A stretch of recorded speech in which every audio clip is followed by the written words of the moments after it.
Dans le pays d'Ouz, se tenait un homme nommé Job, reconnu pour sa droiture et son intégrité. Sa réputation était telle qu'on le considérait comme l'homme le plus éminent de l'Est. Job était non seulement riche, possédant un immense troupeau de 7000 moutons, 3000 chameaux, 500 paires de béhufs et 500 ânes, mais il était également le père de 7 fils et de 3 filles. Cette prospérité matérielle n'était rien en comparaison de la richesse spirituelle qu'il cultivait. Chaque jour, après les festivités que ses enfants organisaient, Job s'assurait de leur bien-être spirituel en leur offrant des sacrifices. Cet acte de dévotion était révélateur de son profond engagement envers Dieu, mettant en lumière sa préoccupation pour l'âme de ses enfants. Ainsi, à l'apogée de sa richesse et de sa famille, Job incarnait pleinement l'image de la bonté divine. Cependant, derrière cette façade de prospérité se cachait une vulnérabilité que peu pouvaient imaginer. Dans les cieux, une réunion d'anges se tenait sous l'œil attentif du Seigneur, où Satan, bien qu'envoyé pour observer, n'avait qu'une seule idée en tête, tester la foi de Job. Le Seigneur, fier de son serviteur, ne manqua pas de mentionner son intégrité sans égale. Pourtant, Satan insinuait que la loyauté de Job était conditionnée à ses privilèges. « Tentez-le », disait-il, mettant ainsi Job sur le chemin d'une épreuve personnelle inimaginable. Le contraste entre sa vie tranquille et cette menace céleste installait une tension palpable, promettant une aventure inattendue dans l'histoire de sa vie. Alors que le récit se déploie, on réalise que la force spirituelle de Job ne se limite pas à la simple fortune matérielle. Chaque instant de bonheur qu'il a connu a préparé le terrain pour les épreuves à venir. Alors que les malheurs s'abattent sur lui, Job se rappelle de ses principes et de son devoir envers le divin. Face à la tragédie, il réagit avec dignité, refusant de charger Dieu d'une quelconque injustice. Cette résistance résonne comme un écho de la foi humaine face à des circonstances désespérées, transformant le récit de Job en une leçon intemporelle sur la résilience de l'esprit. Le voyage de Job fait non seulement écho à ses défis personnels, mais également à la lutte universelle entre le bien et le mal, éveillant ainsi en nous un désir d'explorer les profondeurs de la foi, même dans les moments les plus sombres. Dans une rencontre divine captivante, les cieux s'ouvrent et révèlent une assemblée d'anges se présentant devant le Seigneur, témoignant de la grandeur de sa création. Parmi eux se trouve Satan, l'accusateur, qui balaie la terre de son regard avisé, cherchant une faiblesse à exploiter. Dieu, dans une démonstration de fierté, attire l'attention sur Job. Cet homme juste, fidèle et intègre, est un modèle d'adoration. Cependant, Satan, toujours rusé, remet en question la sincérité de Job, suggérant que sa loyauté découle uniquement de sa prospérité. Est-ce que Job craint vraiment Dieu pour rien ? Demande Satan avec provocation, insinuant que sous l'éclat de sa richesse se cache une fidélité conditionnelle. Ce moment critique installe une tension palpable, posant une question fondamentale sur la nature même de la foi. Face à cette provocation, Dieu, avec une sagesse insondable, accorde à Satan la permission de tester Job, mais avec des limites strictes. C'est un tournant majeur, car il prépare le terrain pour une série d'événements tragiques qui bouleverseront la vie de Job. La tension monte alors que Satan s'avance pour frapper Job dans ses points les plus vulnérables, sa richesse, sa famille et finalement, sa santé. Ce défi n'est pas seulement une épreuve pour Job, mais aussi une mise à l'épreuve de la nature de la souffrance. Pourquoi Dieu permettrait-il cela ? Est-ce un acte de justice divine ou une épreuve de la foi humaine ? La scène s'impose comme un drame universel, interrogeant l'essence même des épreuves que nous rencontrons dans notre existence. Alors que les calamités s'abattent sur Job, de la perte de ses biens à la destruction de sa famille, son intégrité et sa foi sont mises à l'épreuve. Pourtant, la force de Job réside dans sa capacité à se soumettre à la volonté divine, malgré la souffrance insupportable qui l'entoure. Chaque malheur qui le frappe ne semble faire qu'accroître son engagement envers Dieu. À travers les larmes et le chagrin, Job exprime une résilience exceptionnelle, prouvant que sa foi n'est pas tributaire de ses circonstances. Dans ce tourbillon de douleur, Job pose des questions déchirantes sur la souffrance humaine. Pourquoi les justes souffrent-ils tandis que les méchants prospèrent ? Cette exploration poignante des mystères de la souffrance nous pousse à réfléchir à nos propres épreuves et à la manière dont nous pouvons les surmonter, tout en restant fermes dans notre foi.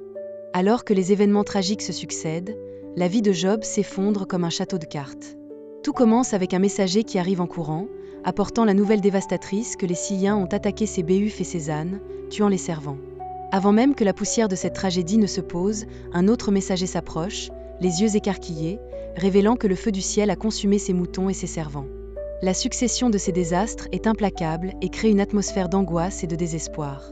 Ce qui devait être un jour de joie et de répit s'est transformé en un enfer sur terre, culminant avec la révélation tragique que ses enfants ont péri dans l'effondrement de leur maison. Chaque rapport fait grimacer Job un peu plus, l'étonnement et la douleur s'installant dans son cœur. comment pouvait-on comprendre que tout ce qu'il aimait lui ait été arraché en un clin d'œil? Malgré cette montée d'angoisse et de douleur, Job agira comme un véritable modèle de foi et d'intégrité. Alors qu'il reçoit la pire des nouvelles, au lieu de se précipiter dans l'accusation ou le désespoir, il se lève, déchire ses vêtements en signe de chagrin et se rase la tête, un geste de soumission devant les divins.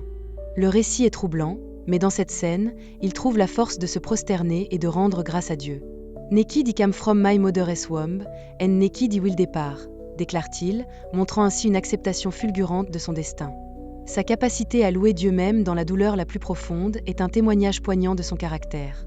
Il incarne une foi qui va bien au-delà des simples bénédictions matérielles, prouvant que sa loyauté ne dépendait pas de sa prospérité, mais de sa relation authentique avec le divin.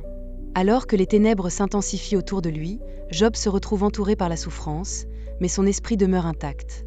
Même lorsque sa femme lui suggère d'abandonner toute dignité et de maudire Dieu pour sa souffrance, Job répond avec sagesse, affirmant que l'on ne peut pas simplement accepter les bienfaits de Dieu sans aussi accepter les épreuves. Ce respect inébranlable pour Dieu, même dans l'incompréhension, illustre la profondeur de sa foi. Job devient ainsi un exemple d'endurance face à l'adversité. Ses paroles résonnent à travers les âges, nous rappelant que dans les moments les plus sombres de la vie, maintenir une attitude de respect et de soumission envers la volonté divine est peut-être l'un des tests les plus difficiles, mais aussi les plus cruciaux de notre intégrité spirituelle. Les défis de Job ne sont pas que les siens, mais un miroir de nos propres luttes face à la souffrance et à l'injustice.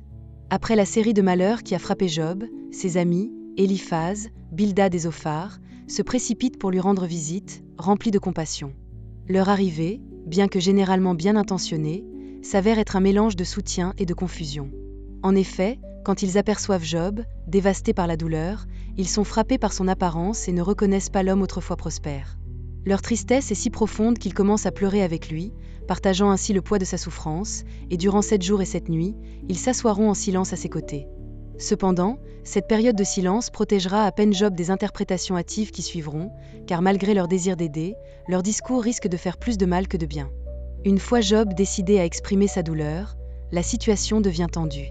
Ses amis commencent à avancer des théories sur la souffrance, suggérant vainement que ces malheurs doivent être le résultat d'un péché. Éliphaz, avec ses propos philosophiques, soutient que le juste ne souffre jamais sans raison, insinuant que Job doit avoir commis une faute cachée. Bildad renchérit en disant que si Job était véritable, Dieu le restaurerait. Zophar, quant à lui, ne ménage pas ses efforts pour lui offrir des conseils sur la repentance, sans considérer la réalité émotionnelle et spirituelle que traverse Job. À travers leur raisonnement, les amis de Job cherchent à restaurer l'ordre dans le monde chaotique de Job, mais leur vision simpliste ne fait qu'intensifier son tourment. Face à leurs affirmations, Job se défend avec véhémence. Il affirmera son innocence, insistant sur le fait qu'il a toujours suivi les voies de Dieu. Cependant, ces protestations le conduiront également vers des interrogations plus sombres sur la justice divine elle-même. Pourquoi un homme juste comme lui doit-il souffrir alors que les méchants prospèrent? Ce débat intense sur le sens de la souffrance et de la foi fait écho aux luttes de chacun face à l'incompréhension de l'injustice dans la vie. Job, désormais plongé dans des réflexions profondes, pose des questions qui résonnent à travers les âges, nous invitant à considérer notre propre compréhension de la douleur, de la foi et de la justice divine. Ce dialogue, bien que douloureux, devient essentiel pour Job, lui permettant de lutter non seulement contre ses amis, mais contre ses propres conceptions de Dieu et de l'équité. Au cœur de la tourmente, alors que Job est accablé par la douleur et la souffrance, un changement monumental se produit. La voix de Dieu résonne à travers les vents violents, rappelant à Job la puissance incommensurable et l'autorité divine sur l'univers. Dieu, avec une force qui fait trembler même les plus solides des cœurs, se manifeste de manière spectaculaire, défiant Job de remettre en question son plan. « Qui est celui qui obscurcit mes desseins par des paroles sans connaissance ?» demande le Seigneur, plaçant Job dans une position d'humilité face à la grandeur de la création. Ce moment de révélation est saisissant, témoignant non seulement de la majesté de Dieu, mais également de la petitesse de l'homme devant le cosmos. Les questions posées par Dieu deviennent une véritable exploration existentielle pour Job. Où étais-tu quand j'ai fondé la terre? Qui a marqué ses dimensions? Chaque interrogation ne fait pas que rappeler à Job son insignifiance, mais l'invite à réfléchir sur les mystères de la création et l'ordre qui régit l'univers. Alors que la tempête fait rage autour de lui, Job est confronté à l'immensité de la sagesse divine qu'il ne peut pleinement comprendre. Dieu ne cherche pas seulement à répondre à Job, mais plutôt à lui montrer que certaines vérités sont au-delà de l'entendement humain. Cette confrontation avec la réalité divine devient une clé essentielle de la narration, permettant à Job de réaliser qu'accepter l'inexplicable fait partie intégrante de la foi. Marquant une transformation dans son cœur, Job écoute ces paroles puissantes qui transpercent son âme. Après avoir été en proie au doute et à la question de la justice, cette expérience devient pour lui un tournant spirituel. En déclarant « Je me mets la main sur la bouche », Job accepte sa position et renonce à ses plaintes. La réalisation de sa place dans l'univers, face à un Dieu souverain et omniscient, le guide vers une repentance authentique. Ce processus lui permet non seulement de lâcher prise sur ses tourments, mais aussi d'embrasser une foi renouvelée. La voix de Dieu, résonnant à travers la tempête, ne sert pas uniquement à corriger Job, mais aussi à établir une connexion profonde avec lui, soulignant que, même dans l'obscurité, il existe une lumière divine qui éclaire le chemin de ceux qui choisissent de faire confiance au plan mystérieux de Dieu. Après avoir traversé un intense processus de souffrance et de remise en question, Job se retrouve enfin face à un tournant marquant dans son histoire. Suite à sa repentance sincère et à sa rencontre avec la puissance divine, Dieu, dans sa grâce infinie, décide de restaurer Job à un niveau encore plus élevé que celui qu'il avait connu auparavant. Le récit indique que non seulement ses biens sont restitués, mais qu'ils sont doublés, 14 000 moutons, 6 000 chameaux et 1000 paires de béhufs, soulignant ainsi la bénédiction abondante qui l'accompagne. Ce retournement incroyable ne se limite pas à un simple retour à la normalité. Il signale une nouvelle ère de prospérité et de bénédiction dans la vie de Job, démontrant que même la plus profonde des pertes peut être suivie d'une immense restauration. Mais la restauration de Job ne se limite pas à ses possessions matérielles. Dieu lui accorde également une nouvelle famille, avec 7 fils et 3 filles, et ces garçons et filles ne sont pas seulement des remplaçants pour ceux qu'il a perdus, mais sont également décrits comme les plus beaux de la terre. Job prend soin de leur bien-être et leur garantit une part de son héritage, prouvant ainsi qu'il a appris la valeur de la gratitude et de la responsabilité. Ce geste symbolique de restauration de sa famille attire l'attention sur la notion de renouveau, à la fois dans la vie personnelle de Job et dans sa compréhension de Dieu. Son experience deviant alors unlecken sur la résilience et la capacité de l'homme à surmonter des épreuves inimaginables. Finalement, l'histoire de Job se termine par un message d'espoir et de foi qui résonne à travers les âges. Les épreuves auxquelles Job a fait face et sa capacité à maintenir une foi inébranlable, même dans les moments les plus sombres, illustrent la puissance du divin et l'importance de la confiance en Dieu.